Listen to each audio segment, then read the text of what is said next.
As possibilidades são muito grandes, disruptivas e o CMO que não está olhando para isso está deixando, sei lá, uma grande oportunidade assim, num tempo que está passando na frente do nariz dele. Tá...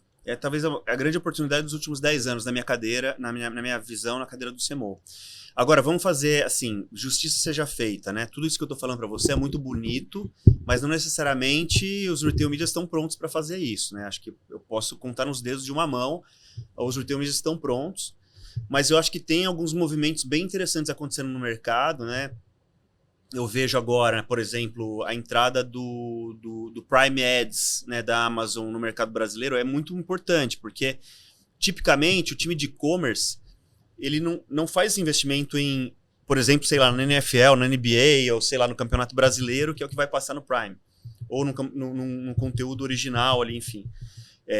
Então o marketing vai ser naturalmente puxado para esse tema, então acho que vai ter um pouco mais de experimentação. Mas ainda assim, eu sinto falta de movimento, um movimento mais contundente, um movimento mais intencional, né, dos CMOs em direção a esse tema. Vitor, acho que assim, eu vou aproveitar para falar um pouco do que eu vejo. Óbvio que o entrevistado aqui é você, mas tem muita coisa, tem muito varejista que também precisa de letramento, né? Então acho que assim, muitas das ofertas,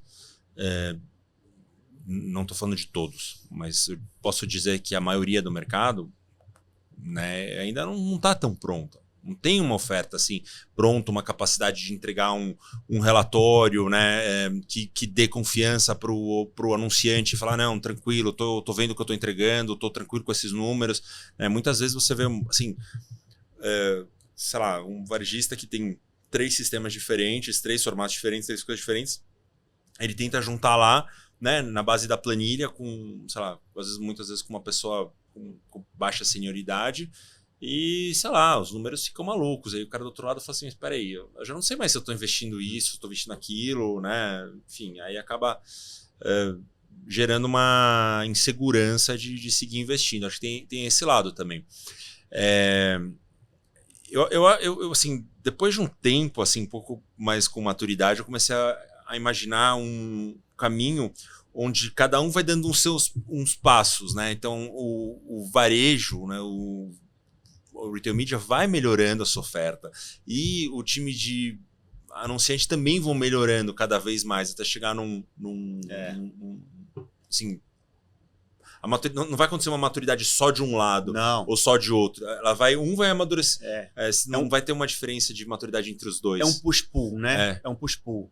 Acho que talvez o meu tema aqui é que já existem alguns retail medias que são mais maduros, mas não necessariamente, mesmo nesses, o marqueteiro ainda está longe, né? Acho que esse é um ponto. Mas sim, o que você está falando é totalmente correto e eu acho que eu estou tendo um privilégio de estar sentado agora como consultor e eu estava contando para você, eu fiquei 14 dias aqui no Brasil dessa vez, essa onda, e eu contei junto com o Eric na minha agenda, eu fiz 27 reuniões. Impressionante, assim, né? Então, quer dizer, é um tema muito quente, é um tema que está borbulhando, todo mundo está buscando.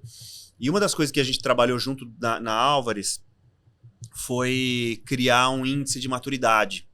A gente pegou vários critérios, 5 critérios, na verdade, com várias graduações e correlacionou, né, nível de maturidade até com potencial de captura de receita incremental, que é uma agenda do varejo. No final do dia, o varejo precisa se rentabilizar para sobreviver.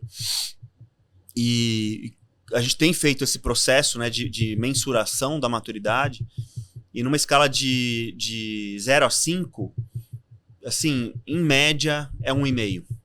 Então tem muito trabalho para ser feito mesmo, né? E tem que fazer aos poucos, né? Tem que fazer um trabalho de base mesmo. Muitas vezes você não tem um trabalho de organização da base de dados, você não tem um programa de fidelidade, cara, com alta aderência, você não tem identificação, você não tem opt-in, você não tem contactabilidade. Então, um processo, né, que começa lá atrás. E também você não tem uma discussão mais madura de governança, por exemplo, né? Então fica aquele ponto, o que é trade, o que é retail media, né? E muitas vezes o varejo, dado, né, essa posição mais de dominância de poder em relação à indústria, né? Porque tem esse processo, né? A indústria, nesse caso, é o fornecedor. Então, muitas vezes a entrega, né, em trade marketing não é performática. E não dá para você falar, continuar entregando assets de trade marketing, né, sem gestão de audiência, sem mensuração, etc. e tal, chamar de retail media e querer cobrar mais caro. Assim, não existe isso, entendeu? E nenhuma indústria cai nessa, né? Então, assim, precisa fazer a lição de casa. E eu acho que, por outro lado, eu vejo assim, tem uma intenção genuína no varejo de trabalhar, de fazer o trabalho. E eu vi uma pesquisa que estava falando que alguma coisa perto de 73% dos varejistas tem planos de começar um programa de retail media esse ano. E pela minha agenda, eu corroboro. Se não eu vou falar que pela minha também. Não, tá todo mundo indo e assim, eu acho que, sei lá, o NRF 2024 foi uma semente ali, né, que todo mundo...